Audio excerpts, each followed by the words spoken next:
All right, so here we are finally for our week 0 Q&A in week 1 because of Cyclone Alfred, but that's okay.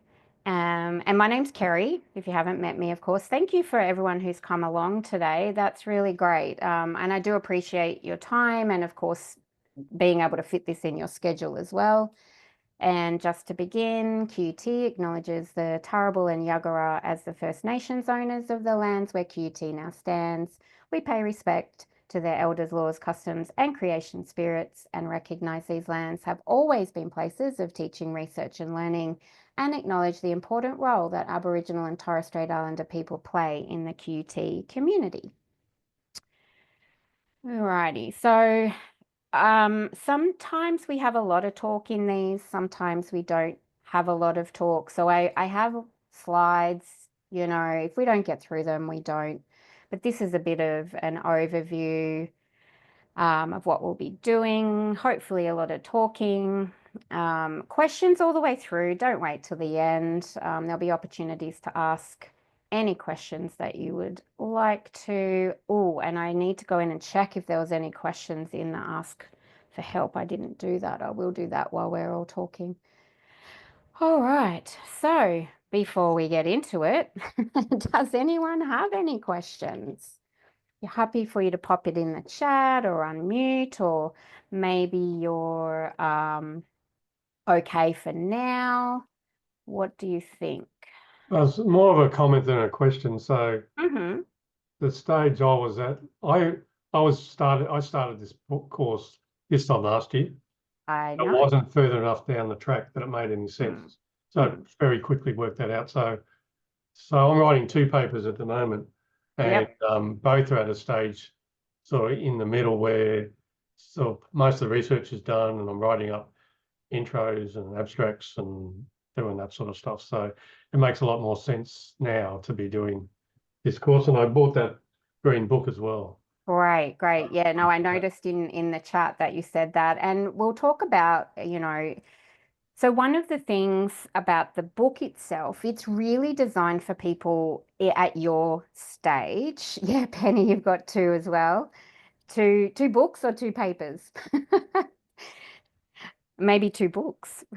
Um, so Wendy Belcher is looking towards people who are similar to you, Robert, where you have the sorry, I lost my train of thought. Um, where you've already done the research and you're sort of on the way, or you've had a paper rejected, but we've rejigged it a little to also include people writing from scratch, because what we found was a lot of people wanted to do the module without having anything started. So so each week I'll sort of say, if you're writing from scratch, this is what you could do. So there's a good question in the chat about planned things during the course, and there's plenty of them. We'll be talking about those as well. There's going to be plenty of chances to catch up with and to have a regular Zoom. So yeah, so that's great. If you're like Robert and you have something that's half finished or just started, wherever you're at, we will accommodate you basically. So that's a good thing. And if you've got any worries or questions, just email me or put it in the discussions, because I do read them all. Oh, right. So Penny won them in research school, but you haven't read them. Are you talking about the Write Your Journal article books? So there you go. Anyone who wants to reach out to Penny, sounds like she's got 2 of them. All right. So sorry, I've just looked and there's no questions at the moment, which is good. All right. Sorry, no questions in the module. All right, good. Let's keep going then. Plenty more times to chat. So look, getting the most from the module, it can be overwhelming. There's quite a lot of content that does sort of reduce after we get through the first sort of 6 weeks. At the end of the day, you are master of your own destiny. If you get a little bit behind, just catch up when you can. The last thing I want is anybody being stressed about this module. It's not meant to be stressful at all. It's meant to be collaborative and helpful and supportive and I'm not going to say fun because I'm not sure how much fun it is writing a research article, but please don't get worried if you get a little bit behind because some things will take longer for some people than others, okay, depending on where you're up to. So please don't get stressed if you get a little bit behind. I'll go back and I can see when someone's added to a discussion a little bit later. I know we say we go from each week progressively, and we do, but it doesn't mean I can't help you back a couple of weeks ago if that's needed. So engage with the content and the workbook, the activities that set you up to write. There's the discussions, the polls. We've got the peer feedback groups as well that we'll talk about in a minute. If you can get the book, that's great. Already a few people have reached out and said they can't get the book, and that's okay. You just let me know if there's something specific that you need. Obviously, getting the book is great, but I also understand if you can't. And the thing that we're focusing on for the next few weeks is this idea of the achievable schedule. Okay, when are you most productive? Where are you? And we've already been talking about obstacles and minimizing them. And of course, to get the most from the module, you'll need to write. So, but some of you are going to be in the writing messy drafts, and some of you are going to be in the period of revising messy drafts, or draft number 5, which isn't messy anymore. Again, you're all going to be at different stages, and that's okay. But yeah, I just don't want to you to feel stressed at any point and be like, oh my gosh, that's not what we want. So the weekly discussions is how we engage as a whole group. And I've already noticed, which is really great, some of you commenting on other posts. This doesn't mean you have to comment on everybody's, the ones that that sort of talk to you. I already saw some people saying, oh, I'm in that industry, I'm in that field of study. Those sorts of connections are nice. And if you didn't know, that expand threads is a new thing where to be able to see all the replies, otherwise you've got to click every time. Okay, so again, like I said, with the discussions, sometimes you're going to not jump into a week 2 discussion till week 3. Okay, that's not the end of the world. It's going to be okay. So what have we got in the chat so far? Yep, so we'll answer about the writing clubs. Someone said, Adam, I know the module is linear. Yeah, the biggest obstacle is knowing who might be interested in publishing. Yeah, so we actually touch on that in, I think, week 3 or 4. It's really important about your journal that you're going to target. So we have a whole week on that, which will be good. And yeah, the module's linear, but it's also iterative. You're going to be going backwards and forwards. There'll be things that you say, I'm not quite ready for that. I'll come back later. And that's what I mean about if you feel like you're getting behind. You're not. You're doing what you need to do for you and where you're up to. I know you're all motivated and you want to do this. So, yep, Robert. I just so everyone knows, I changed my the journal that I was targeting 3 times till I finalised on the one that I'm doing. So you can start off by just sort of picking a journal where a lot of your the articles that you're in your reference list is there. But I looked a bit deeper than that and wound up with a different journal altogether. Yeah, exactly. That in itself is the journey. And also don't forget, you're going to submit something and it might come back to you and you'll realize, oh, actually, no, it doesn't fit in that one. It fits in the second choice one, but it just took me a little bit of time to realize. So, and a lot of the exercises around that will really help you to narrow down. Yeah, Penny, that's a great idea. We talk about that. Yeah, you put your abstract or overview into Journal Finder. You can also contact the editor, which Wendy Belcher talks about that as well, to just say, hey, this is what my topic is about and my research. Do you think it will fit? That's also something. And that starts your communication with the journal editor. Good questions and comments. Thank you. So regarding engaging, so you can see here that there's a syllabus and an overview there. That's in the WYJA content. There's the workbook as well. Use it, don't use it. Use the planning calendars. Again, this is about you, okay? So use the materials to your benefit. Don't feel like, oh, I have to do number one and then number two, like, you know, progressively. Yes, there's prescriptive aspects of this, but you're still able to make your own choices, of course. So this is something we're going to talk about a lot, and something that Wendy Belcher talks about a lot. You can see there in that first quote. And this is one of the really big reasons for this module that I wanted to do this. I think I say in the video, the week 0 video, that this book saved my life, well, saved my PhD, where I was told by my supervisors, oh, you don't need to focus on the journal article, just focus on the thesis. And I did. And I literally went to submit it for external examination at Griffith Uni. And I got a message saying, nah, you can't submit it. And I found out it was because within that you needed a DOI. You needed to have published a journal article. So why my supervisors didn't say that, why I didn't know that, is very strange. So I was ready to submit. I didn't have a journal article. I had parts of one, and so anyway, I came across that book and I was like, holy cow, this might help. And it did.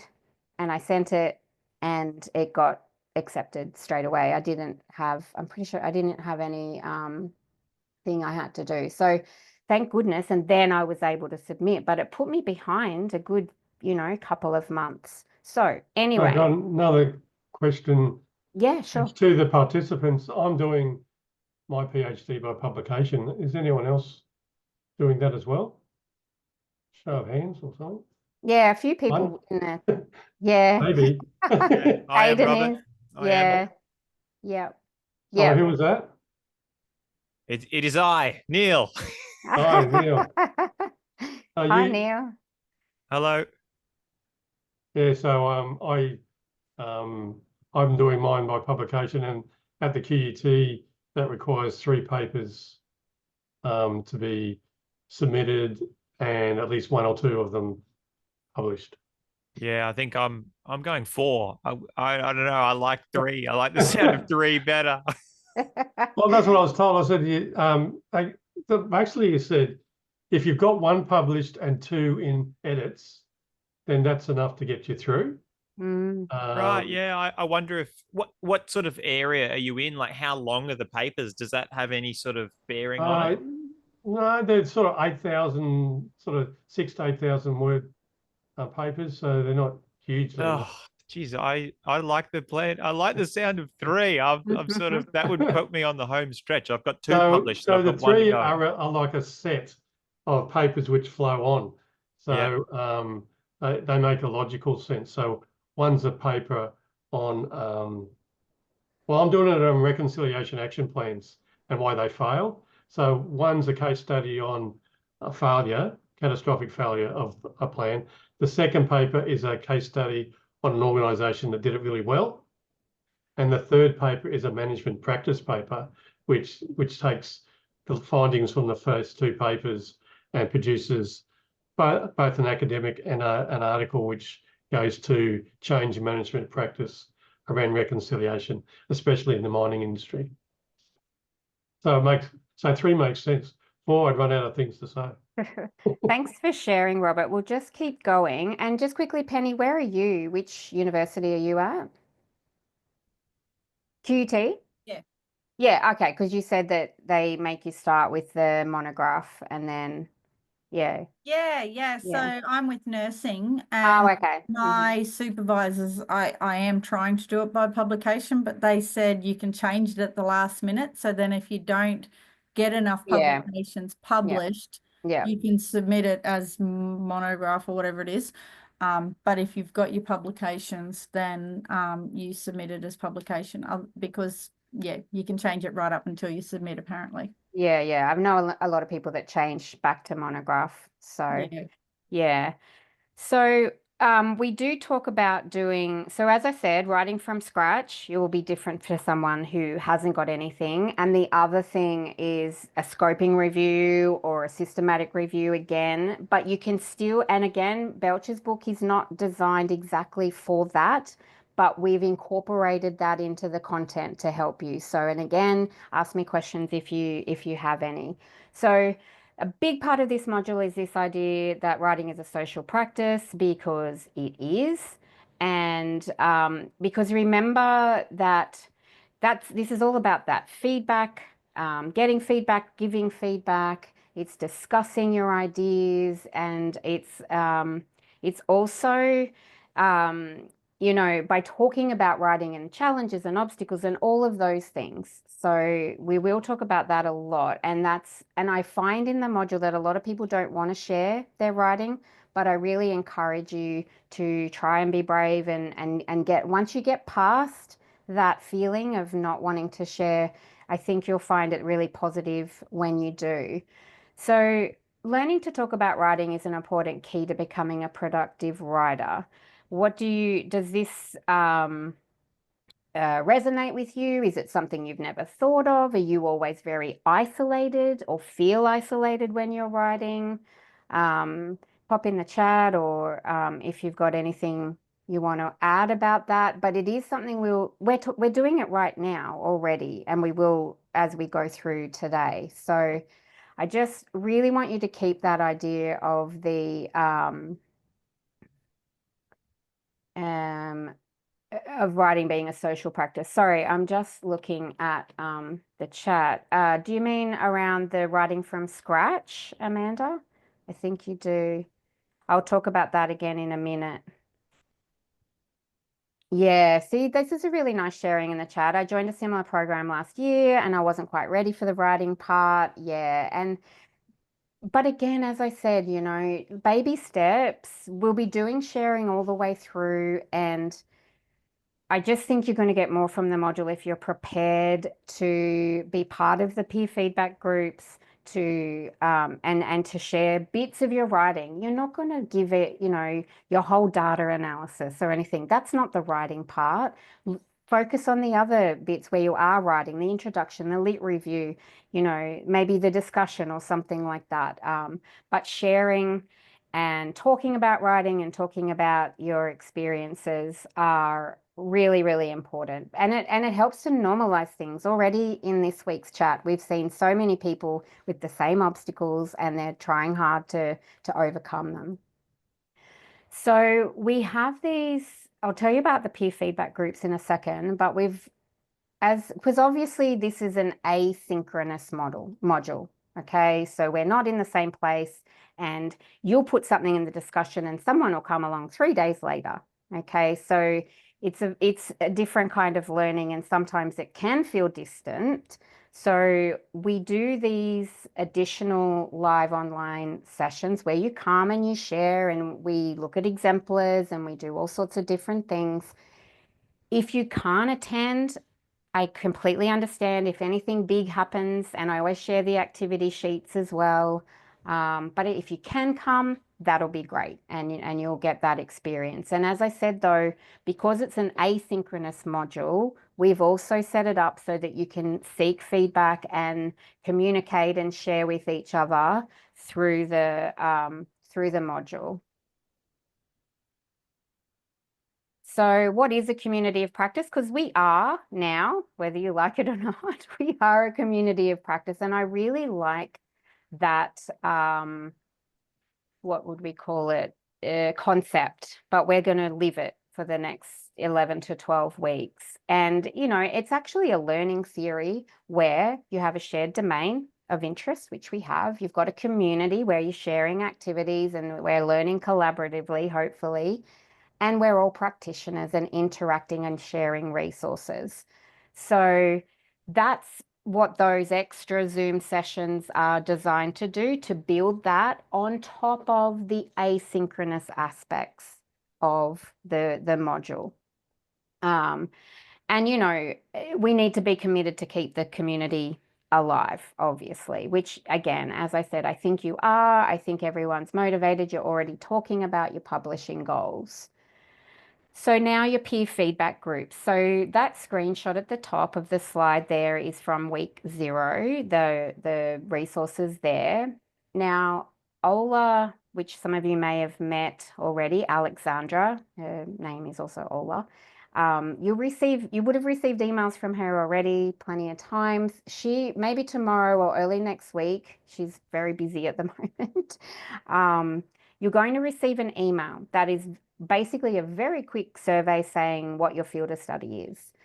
Because we found, I believe you don't need to be people in with your field of study. Oh, Ola just said it's already set up. Great, you would have received the email. But look, I believe that it doesn't matter if you're from different fields. You can still support and connect and give feedback. However, I feel like these groups do work better when we align you with someone from a similar field. So you get to select the field that you would like to be with out of a whole stack. There's an other option as well if you like. We'll allocate the groups so we have specific tasks about giving and receiving feedback in weeks 2, 3, 5, and 11. I'll explain them all. They're all in the content as well.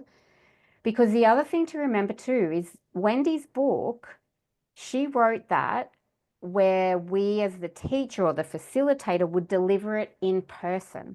So that's the other difference here, is that these feedback activities are meant to be done in person, and then we had COVID and then it was working well. So we've obviously kept it like this, but then added the Zooms. I did try face-to-face for QT students to come and have hybrid, but everyone Zoomed. So that's okay. But yeah, so please reply to Ola's email. She'll pop you into the groups and then you'll be able to click on, because if you click on that link I've highlighted now, there won't be anything, but there will be by next week. So as you can see through the screenshot, the idea is you're in your group, you say, hi, I'm blah, blah, doing this, and then you all say hi. And then if you're a big group, you can divide up into smaller groups if you think that would work. What often happens is some people within the group don't want to be in the group at all, which again is fine. If that's you, please tell your group, hey, I'm in this group. I'm too busy. I can't engage. Okay. And then they know, otherwise they're waiting for you. So again, you will drive how much engagement in these feedback groups. And what you may end up doing is buddying up or into a trio. And from there, you can do your Zooms. You can do whatever you like, Teams, meet up if you're at QT and on campus. So we'll set the groups up and then it's up to you. And I will continually encourage you to engage with your group. And if you don't want to, let us know, let your group know, and then we'll leave you be. So, but again, because someone was saying, I really want opportunities in the chat earlier to collaborate, to engage. This is your main one, your peer feedback group. And then if you can attend the extra Zooms, then that's great as well. And then we all collaborate together or engage in the discussions. Okay, so the peer feedback process, there's a little bit of a spiel about it in the week 2 content. There's more about it in week 4, but it's all about communicating, being kind, posing questions rather than saying, ooh, this doesn't make sense. You know what I mean? So sometimes I was saying sometimes we don't like to share because we're not ready for a critique. It can also be that we don't think we can give feedback. You can with practice because you're a reader, right? You're looking for readability. You're not helping each other with the content. You're helping each other with the readability and the clarity. So even a comment that says, this is really clear, well written. Oh, great. Or I think you mean this, but I'm not quite sure. And what will that mean to the person seeking feedback? It'll be like, maybe I need to add some words. Maybe I need to add a sentence to be clearer, because the reader is right most of the time. If you get feedback that you disagree with, that's okay as well, because you're the boss of your paper. All right. So this idea of the peer feedback is so important. You can all engage in that in a way that will help your own writing, and then obviously support each other as well. Giving feedback is a really great way to improve your own writing, because you will see the strategies they're using and you'll say, okay, yeah, I do that. Or, they're not doing that strategy that we should be doing. I might let them know. But hey, this is good. Now I know I've got a strength there. Okay, so that everybody's winning. It's a win-win, is what I would say. Now, also we have a new it's a self-paced Canvas module, which all of you, whether you're at QUT or not, are able to access. And these are another opportunity to seek feedback from peers. You can see there the 4th of April is our first Zoom. And within the module, it's a little bit scarce at the moment. We haven't put too much content in there. We're still building it. But these sessions on top of our WYJA sessions are again another opportunity, okay? And extra opportunities. I know a lot of you may not be able to come at these times, and that's fair. But just letting you know, if you can't come to these live Zooms, you've got your peer feedback group. All right. So again, this is all about feedback. Right. So any thoughts so far, questions? Yeah, so I got a question on the previous slide. Can you go back to that? So one point it says it's self-paced. Yep. But you get the opportunity to get live feedback in Yep. those 3 Yep. sessions. Yep. So the self-paced content is there for you to have a look at, and it talks about exactly what we were just saying about the sort of process of peer feedback, and it gives you tips and frameworks and things like that. We've got a few tweaks to make. We've only just sort of added some content, and we'll tweak it as the semester goes through and add and make it better. But we just needed to get something, some basics, I guess, up about feedback. And then, yes, then you've got the facilitated Zoom sessions on top. So the process, you would post a draft of, say, your introduction or something a week out, and then people would... No, live in the session. Oh, okay. Yep, live in the session. We've only got them going for an hour at the moment, whereas our Write Your Journal article Zooms go for an hour and a half. But this is a trial, it's a pilot. Not our WYJA ones, but this is just a pilot to see, does anyone come for a start? But our aims for this is to encourage all of our HDRs, everyone who's part of eGrad, to be confident feedback seekers and confident feedback givers, especially the giving. And what I found with our Zooms last year, because they were a bit of a pilot as well, and what I found was people would say, here's my abstract, and they'd be very nervous, and I would give them some feedback. And then the other people looking that are there in the Zoom and watching what I'm doing, and then I'd say, what do you all think? And they'd be saying, yes, I can see. So me modeling was a really good way for others to get that confidence about the giving of feedback. That's so important. So that's our aim. So it's myself and our careers advisor. So we're saying people can bring their CVs, they can bring job applications, and we'll divvy you out, obviously. I'm not going to put someone who's got a introduction to a journal and someone with a CV together. Like, that doesn't make sense. So basically we'll get there and everyone will post on a little Padlet, I'm here and I want to do this. Some people are going to want to come and just watch and just look and just ask questions, and that's okay as well. So we'll see how they go.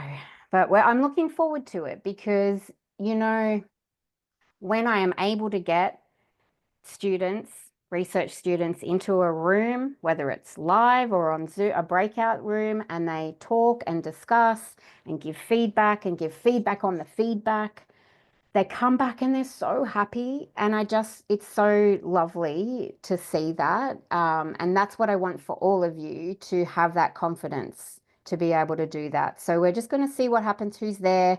I'll pop you in breakout rooms if you're, you know, willing to do that. So we'll go from there. Obviously, you're not going to bring your whole article or your whole thesis, but you know, a little section, a couple of paragraphs will work well. Yeah, so Karen and I will be agile in the sessions, figuring out what everybody needs and making sure that we help you to achieve those needs. Yeah, so Penny's just said in the chat, I'm happy to share, but it's hard when others don't understand the methodology. Yeah, so that's what I would say. Methodology and raw data results are not always the ones that you should be getting feedback from this cohort, okay? Unless you come across someone that is going to know that. You know, does that make sense, right? And as Penny points out, some people aren't going to understand your framework.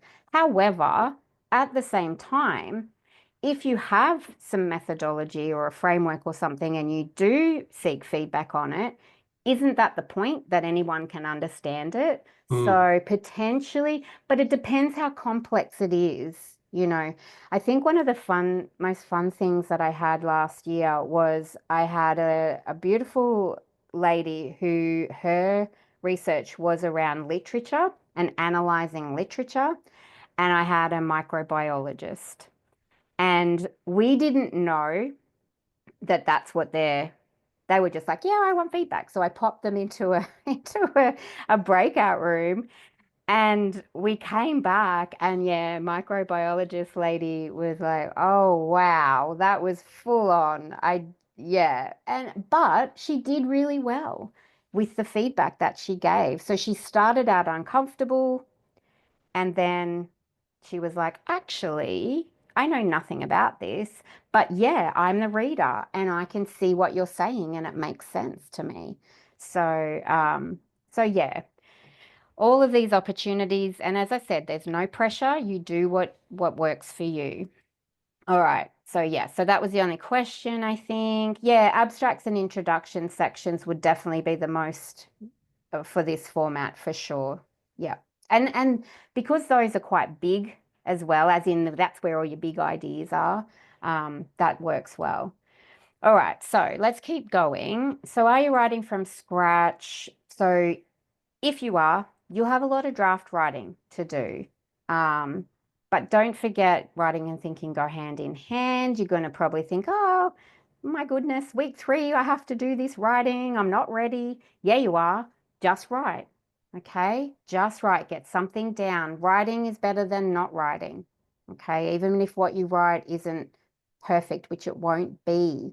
Don't wait for perfection.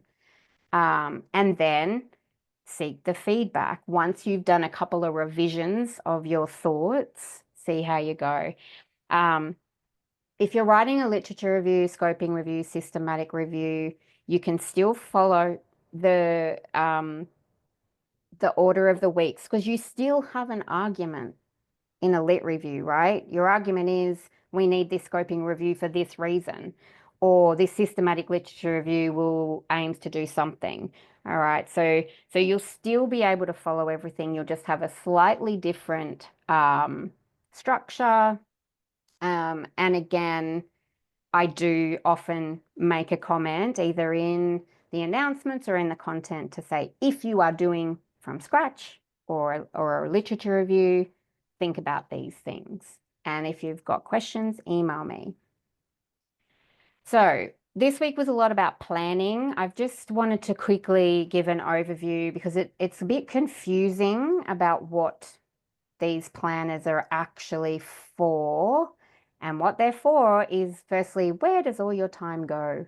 And then, when can I write? and an achievable writing schedule. So that first calendar is you're just tracking what you do each day. And if you do writing or something with the module, you pop it in, right? Then the next planner is, well, how much time did you spend writing? It's a test case, okay? Again, if you don't like the calendars, do it another way. If you didn't have time this week or you mucked it up or whatever, do it next week as well. This is all about figuring out what's going to work for you. So that that activity 1.1.2, planned, not actual, time spent writing, this is when I plan to work, and then you compare it to the other one, right? And then you can go, oh, I plan to write for 6 hours. I only did 2.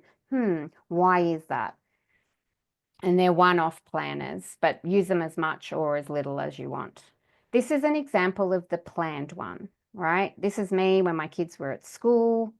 So 3 2-hour blocks in the morning, get up early, go to work, 2 little lunchtime sessions, and I'll put school pickup because I had to do that, right? Yours will look like yours, okay? I haven't put in there exercise. I haven't put in there anything to do with families or whatever. You could have other things. So this is the one where I planned when I was writing. And then your other 1.1.1 is what you actually do. And then you're comparing them. I hope that makes sense. What else was I going to say about this one? Yeah, so the blue and the yellow are non-negotiables, okay? You'll have other things in there. Now, at first, if you've blocked out these writing times, it's going to be hard potentially to get into the groove, but that's what these first few weeks are about, is just trialing when you can do these things and figuring out when it works, why it didn't work, why it did work, those sorts of things. And again, this is up to you how you use them and if you use them. Now, this is another really important part of your planning. So some people in the discussions this week were saying, yep, I sit down and then I go, oh, what am I going to do? So some really good tips, and you can see on that slide the source there, Think Well. I don't know if you've heard of it, but they have heaps of planning type free resources, which are really useful. And they're really, really, it's a great company. And they have these 2 sayings. One is the next thing and one's park on the hill. So the next thing, so you sit down, say you're going to write this afternoon. You sit down, right, what am I going to do? Well, it's not, oh, I'm going to finish this section. Really make it small, okay? I'm going to write another paragraph, a summary of my lit review or whatever it might be. So they're saying that sort of, if you keep it at small things each time you sit down, that's going to make it easier rather than, oh my God, I have to write this whole introduction. That's going to be a more difficult task to achieve potentially. So what's the exact specific next thing you need to write, and then set yourself up. Once you've finished that writing this afternoon, leave yourself a note, right, next thing I have to do is another paragraph, here's my topic sentence, and I'm ready to go, whatever it might be. So being nice to your future self. So along with your planning and your scheduling, these things will all get you into these good habits that we're wanting to make, so that it's not a chore. It's just what you do. You wake up at 6 o'clock and sit at your desk and write for half an hour, and then go and do whatever it is that you need to do for the rest of the day. And that way, you know, you've achieved what you've planned to do. So there's more planning in the book that you would have seen. Again, use it, don't use it a little bit, whatever you like. You can see there on the screenshot from this is what WYJA estimates based on the activities, okay? It's big, isn't it? So what she's sort of saying, how much time you would need. Just the Hume int is if the article is interpretive, so potentially even like a lit review. And then the Sci Qua is if the article reports on qualitative or quantitative research, which would be most of you, most likely. But again, these are the guide. Yeah. So a lot of planning. Maybe you're not a planner. So if that's the case, do as much planning as your brain can handle. All right. There's something in the chat which I'll come back to in a minute. All right. So we also in this week's content, there was a bit about those keys to success. What do successful writers do? Well, they read, they write, make writing social, because remember, it's a social practice. They persist and pursue their passions, set achievable daily or weekly schedules, get those writing habits or a system that works for you. And remember that not writing leads to anxiety. Even writing something messy for 10 minutes, you'll feel better. And anticipate obstacles. That's what we've been talking about all week, the obstacles. So how are we overcoming them? So if you're at a really important phase of your research or you're writing up or something like that, you might say, this is something that I did. And I'm not saying you all can do this, but I sort of said, I've pulled back on my sessional lecturing for a month. Obviously that was less money. So not everyone can do that. I was lucky that I was able to do that. But it's things like that, particularly short-term things. Maybe short-term of getting up at 5, not 6. Maybe short-term of not eating your lunch with your laptop or whatever. So if you look at it as being, this is not something I have to do forever, that might help. But yeah, plans to overcome the obstacles. Messy drafts, engage. And I think this point 3, trust the 12-week process, because sometimes there'll be activities that you think I'm not ready for. Trust the process, give it a go, come back later if you need to. But, we're dividing the process into manageable chunks. And again, it's prescriptive. Do this, then do this, then do this. You are also a person that's got, creativity and your own style and your own ways. So accommodate it to fit you. If you're thinking this is too prescriptive, I can't do it like this, then do it the way works for you. And as I said, the activities slow down after week 6. When we have a break week between week 6 and 7, that's a really good thing for everyone. You'll see it's in between, it's school holiday time, Easter, Anzac Day.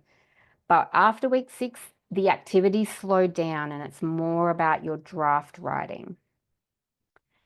So one of the big things that we all know about is procrastination and busyness. Now I know because I read your discussion posts. Amalia, I will come back to your chat, by the way, your comment. And what else have we got? Yeah, sit down with the commitment to write one sentence and you'll be amazed. Yes, thank you. That's so true. Procrastination. And I think a few of us have talked about how clean our houses are, or how mine was when I was studying. Oh, that floor, I mopped it so much. And the dog would look at me and I'd be like, yep, let's go play. So yeah, I'm a good procrastinator as well. Now, I've pulled this quote from Boyce. If you haven't seen in the week 1 content, there's a little section about Boyce, who's a really great researcher around productivity. And basically, he found that his participants who are academics, they were like, I've been working for 58 hours a week. I had no time to do anything but teach. And then he went and observed them and went, actually, it was 31 hours. Where did your other 27 hours go? And they were like, ooh, it seemed like I was busy. And they said, well, maybe you're procrastinating. So, and they were like, no, I'm so busy. So he's got that busyness word, which I love, because that's me to a T. Oh, I'm so busy. Yeah, doing what? Teaching. Yeah, but it doesn't take all that time, Kerry. You've got other time you could use. So anyway, he did a trial and he said, okay, well, I want you to write and I'm going to come and check that you have. And we're also going to keep a log of what you're doing. And basically they became very productive. So his reasons for the turnaround, anxiety was reduced because they had scheduled into their daily calendar an hour of writing. The other thing is they were like, oh, yes, I do procrastinate. And that led to anxiety and more procrastination, and it just becomes a vicious circle. And then they were like, okay, if I just put these 1 hour blocks, I actually do get stuff done. So what do you think? We are aware, I think, of our procrastination. I know I am, and I do try things, and I am getting better, but I'm a work in progress. So again, you're going to be a work in progress. So please, don't be hard on yourself, or be hard on yourself. I don't know what works for you. But again, it's this, we need to get out of bad habits and get into good habits. And we know it, the same with exercise, eating, whatever other things, isn't it? It's really easy to get into a bad habit and really hard to get into a good habit. So this is, this is a really good example of what I do. I was reading this book this morning, Eat That Frog. I've had it for ages sitting here, and I was like, I'm going to read, I've got to get into my better habits, blah, blah, blah. And so instead of me getting into the better habit, I added this slide for you. So yeah, so that's me to a T. Anyway, I liked this quote. A major reason for procrastination is vagueness, confusion, and fuzzy-mindedness. So we're coming back to the module and to Wendy Belcher. What is she saying? Set goals, have a plan, schedule it all in, and then you're not vague, you're not confused, and you're not fuzzy-minded, right? And the other thing that this guy, Brian Tracy, says, he talks about setting the table. And these first few weeks, we're setting the table. Clarity, what do we want? I want to publish this article. Put steps in place to achieve it. And then he says, once you've got that going, so really Wendy and Brian are telling us the same things, just like all the productivity people do, just like I do in all the workshops. So he's saying 3 Ds of habit forming. Make the decision, I'm going to do it. Be disciplined. He's got the wrong spelling of practice. Sorry, it should be practice with an S. Stay determined and back yourself. He's wrong because he's from the UK, I think, or America. America, sorry. And stay determined. So what do you think? Do you know you're procrastinators, right? Yep, Penny's already said it in there. A few of you have said, yep, I've been doing this for 3 days straight. Me too. I didn't do yoga for 4 days. Just that's how easy it was. And then I had a headache. Maybe I should do my yoga.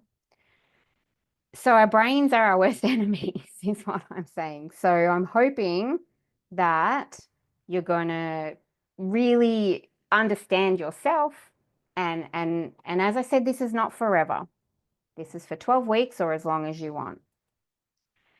So here's a few. Someone's just said about using Toggle, which is great. Yeah, it's got a built-in Pomodoro timer. Some of these are AI tools. Some of them are apps. Pop in the chat if you've got any others. I don't know. I used to use Forest, and then I'm like, why am I using Forest when I have a timer on my phone? I'm just complicating it. But you might prefer to use some of these, and these mind maps ones are good too. But if anyone, so Rick's told us about Toggle. And Amalia, just getting back, I know what I have to do. I'm talking about it, but when I open my document, I find myself staring at the screen. Yeah, are there any tips that I can skip forward to? Well, yeah, write your argument. Was that not this week or is that next week? I think that's next week. No, this week you were deciding on your topic. So skip to week 2 and write your argument. That'll be my tip. And also my other tip is write what's on your mind. Oh, I don't know what to say. Just keep typing. I think I want to say this, but no, that's not right. That's your messy draft. And then pull out the gold from there. Have a conversation with yourself and the paper. Thinking, reading, and writing all going together. Okay, we're nearly at the end. I just really wanted to bring this up because I think it's silly not to. Huge topic. I don't want to get overly into it today, but I'm happy to have a really quick discussion, hear your thoughts. This is QUT centric. I avoid all the QUT centric stuff usually, but in this case, it's an example. Your universities will have a position statement or a section where they're talking about very similar things, I would say. QUT's position statement is QUT strongly supports researchers in using technologies that promote research excellence and innovation. AI tools open new opportunities, but then they say, obviously, it has to be done responsibly with the principles of research integrity. Now, regarding QUT, students need to talk to their principal supervisors, and at the moment, and I think this will change, but at the moment, you acknowledge use of AI tools in any parts of your research in the acknowledgement section of your thesis. I think that will change because people are unhappy with that, because your acknowledgements is probably one of the best things you will write about all the people that helped you. AI is not a people. So that will probably change. And of course, if you're not a QT, you will have some completely different thing, but you will have something, okay? Yeah, it's like acknowledging the library. Yeah, good point. Yeah, thanks to the library for accessing me, that I could get the databases. Exactly. The key thing here is the supervisors, talking to your supervisors. And also remember, some of us are in fields of study where using AI makes complete sense to do with your research, collections, analysis, and all sorts of other stuff. You know, if you're in robotics, you're using AI.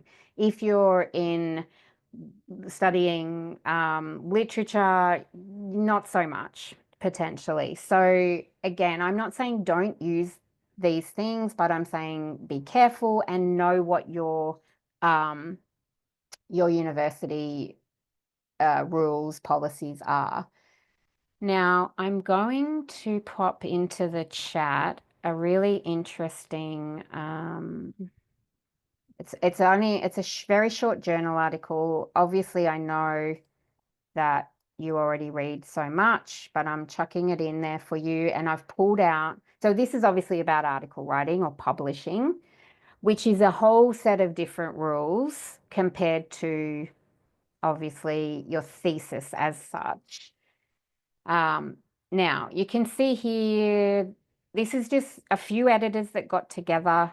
Your field of study might be different, but we want to foster a community of persons engaged in responsible thinking, not merely generating publishable papers. We need accountability, and we need the moral responsible publishing and protecting our community. So I guess the main thing I want to leave you here about this is QUT and your universities already have a code of research integrity. We all have to abide by the Australian Code for the Responsible Conduct of Research. You can see that image there. And there's all these principles as well. Honesty in every part of your research, development, undertaking, reporting, rigor in every aspect, transparency. So that's, declaring interests, what research methodologies you're using, fairness in how you treat everyone to do with the project, respect, recognition. The recognition one is around Aboriginal and Torres Strait Islander people, accountability for the development, undertaking, and reporting, and promoting responsible research practices. We already do those things. AI is another part of that. Okay. We're nearly done. Yep, we are nearly done. Okay, so I went really quick on that AI stuff, and I'm sure a lot of you have many thoughts. And for QT students, there's a stack of resources for the library and on the websites. There's a lot of information. If you're not at QT, go and have a look at what your university has. But the main thing for us is, what does your publisher of your target journal say? And they're going to say AI is not a person, and we want to know you as a human. You know, the publishers are not really that into the AI tools for too much at all. So just double check. Okay, so anyone got anything else that they would like to say? Because we are just about out of time. That was a lot. I will upload these slides to the announcement and the recording tomorrow. But yeah, anyone got a question or a comment? Nope. Good. I mean, not good, but that's okay. When do the groups get set up? Should be up by the beginning of next week. We just need everybody to return those emails. And you'll notice I'll talk about those groups in the announcements every week. And there's information in the content. And as I said, please email me if you've got questions, if you're worried.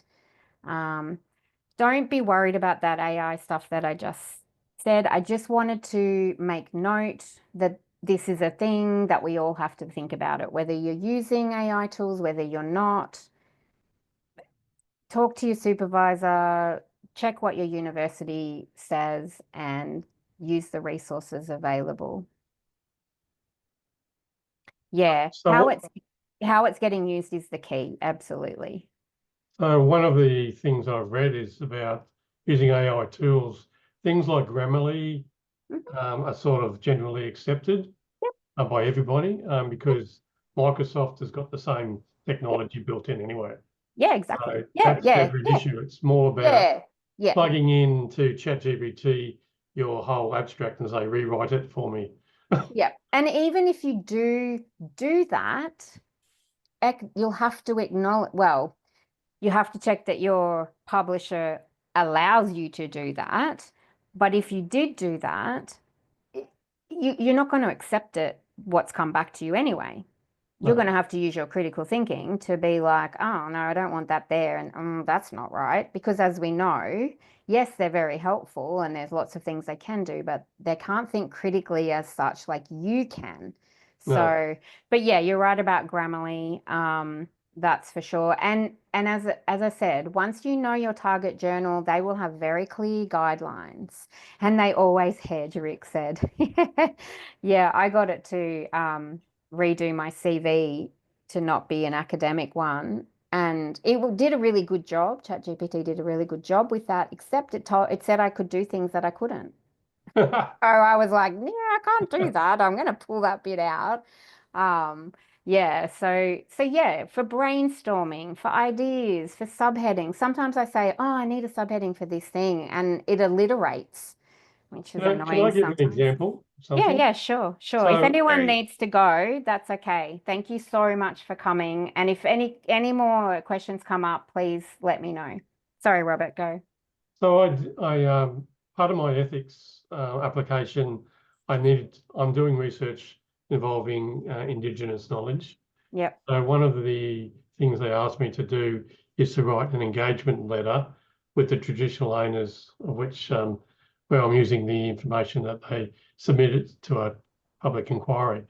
So what I did is I wrote all the things down that had to be in the letter, and then I stuck it into ChatGPT and said, write me a letter. And wow, it came back with something which I used about 50% of it. Yeah. Even just the format, not the same words, but it actually was very useful in writing that sort of engagement letter with the group. So I didn't have an ethical issue with that. Yeah. And that's for us all to make those choices. And we are making ethical choices every single time we do anything, right? It's not just, this is not a new thing. Oh, gee, we better be ethical and think about stuff. We already do that, you know. So this is just an extra layer on top, a very complicated one, but certainly it's, you know, as I said, those 8 principles still apply. So thank you to everyone who is thanking me. I really appreciate you guys coming. Yeah, so that's interesting, Nimi, about the teaching side of things. And see, one of the things with QT, and I assume other universities, I may be wrong, but QT initially, it's been a lot of focus on undergrads and assessment, and that's fair, you know, and regarding research students and research integrity, as because we already have these codes, you know, there hasn't been as much focus, I suppose, for the research side of using AI as it has been for the teaching and learning of undergrads. And but now, where we're in 2025, most universities should have a whole stack of resources and places that you can, you know, find out more. And a lot of it is trialing yourself. I've trialed a few of the lit review ones, and I didn't really like them. You know, for me, the thrills in the chase, you know, of finding the great article and reading it and being like, yes, this is the one. So I'm a bit old school there, but I can see how it can streamline for a lot of people. So again, if, you know, there's already applications to help with finding the literature. So, you know, that's another thing that potentially we don't have to be as concerned about the ethics behind, as long as we acknowledge how we did these things. I mean, Google Scholar has AI type Yep. It's aspects to everywhere. it, and you know, you stick in something. Who are the authors that have spoken about reconciliation, and you get, you know, thousands of things. I don't. So if it's in, you can do it through Google Chat, Google Scholars. Yeah, exactly. So we're already using it a lot of the time. And, you know, this year's probably the first year I've started really to talk about it more specifically, because I sort of thought I need to have my head around it a little bit. But I just think we shouldn't sweep it under the rug. We should discuss it and be aware of it, and also be aware that everyone's going to be different. And at the end of the day, like every choice, it's your choice as to how you do things with your research project. And this is just another one of those choices where you need to think about that responsibility. So yeah, it's certainly it's changing so quickly, but also slowly, I feel. Like quickly, but you know, institutionally wise, it's slower. The actual tools themselves are changing very quickly, but institutions don't change quickly. So yeah, just to finish off, I know we're over time. But you know, be confident as well. That was, remember, part of those D's of making habits. Get that plan and have it achievable. You're going to be in misery if you try to say, I'm going to write for 4 hours every day, and then you don't. You're going to be like, what's happened? Well, it was unachievable in the first place. And connect with your groups, keep your goals, and reach out and come along if you can. Sorry, Amanda. Yeah, I did reply in the chat, but Amanda was just asking about her scoping review. Yeah, I really think you can find this useful, because even though the book's not specifically for scoping reviews, I've added in comments and advice around that on most weeks and the writing from scratch, because I have found that a lot of our participants are doing these sorts of articles, and I think you should be able to take part. So it'll just be taking a slightly different view for some aspects. So for example, your argument, which you're doing next week, you still have an argument. Your argument is for the scoping review and why it's needed, right? You'll still have an audience you're targeting. You'll still have a journal as well that you want to target, and you have to make sure that that journal accepts scoping reviews, because we know they don't all do that. Can you hear me? Is my mic working? It is.